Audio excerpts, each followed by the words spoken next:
আল্লাহ ইসলাম কোরআন এটা হলো আমাদের শক্তির প্রতীক। এটা হলো কি হচ্ছে প্রতীক। আল্লাহ, নবী, কোরআন, এই সবাই প্রশংসার কোনো ব্যক্তি আমরা না। তবে আমাদের ভোলা ছোট শহর তো, এই শহরে বিএনপি, আওয়ামী লীগ, জাতীয়তাবাদী, জামাত, তারপরে স্বাধীনতা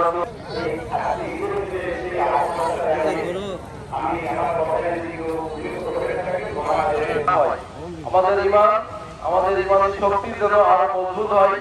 কালকে আমাদের ময়দানে আমরা যেন পুত পাক পবিত্র হয়ে মহান আল্লাহ পাকের সামনে দাঁড়াতে পারি এবং আমার বিশ্বনবী মুহাম্মদ সাল্লাল্লাহু আলাইহি ওয়াসাল্লামের তার ইজ্জত যেন আমরা বজায় রাখতে পারি, তার অনুসারী হয়ে তিনি আমাদের জন্য তদবির করবেন, সুপারিশ করবেন। কিন্তু আমরা যদি নিজেরাই খারাপ হই তাহলে তদবির করবেন সেটি আমরা আশা করবো কেন? যদিও আমরা মুসলমান, আমাদের ধর্ম, আমাদের বিশ্বাস এটি শ্রেষ্ঠ, এর বাইরে আর কিছু নয়।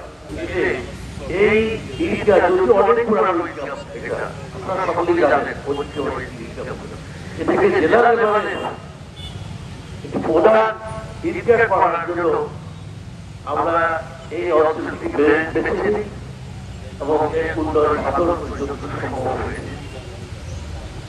এবং সেই সব ক্ষেত্রে আমাদের জেলা প্রশাসন চাকরি বাকরি এটি তো লাখে উঠবে, তবে সেই সময় দিতে হবে। কেন সময় দিতে হবে? হুজুর প্রশ্ন করতে পারে যে তাইলে কি আমরা ব্যবসা বাণিজ্য, আমাদের রাজনীতি, আমাদের অর্থনীতি, চাকরি বাকরি সবকিছু কি আমরা ছেড়ে দেবো? না, ছেড়ে দেবেন না, ছেড়ে দেবেন না। দেখেন আমাদের দক্ষিণাঞ্চলে কাদার মধ্যে একটা মাছ বাস করে, তার নাম হলো বাইং মাছ। বাইং মাছ কাদার মধ্যে থাকে, কিন্তু কাদা থেকে উঠে গেলে তার সাথে কোনো কাদা পাওয়া যায়। তাহলে আমাদের অবশ্যই বাইং মাছের মধ্যে হতে হবে, আমরা ব্যবসায় থাকবো, কিন্তু ব্যবসায় আমাদের পাবে না। আমি অনেক বন্ধুরা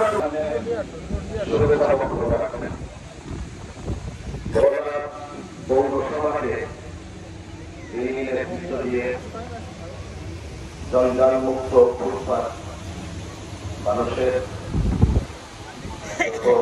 সুযোগ সুবিধা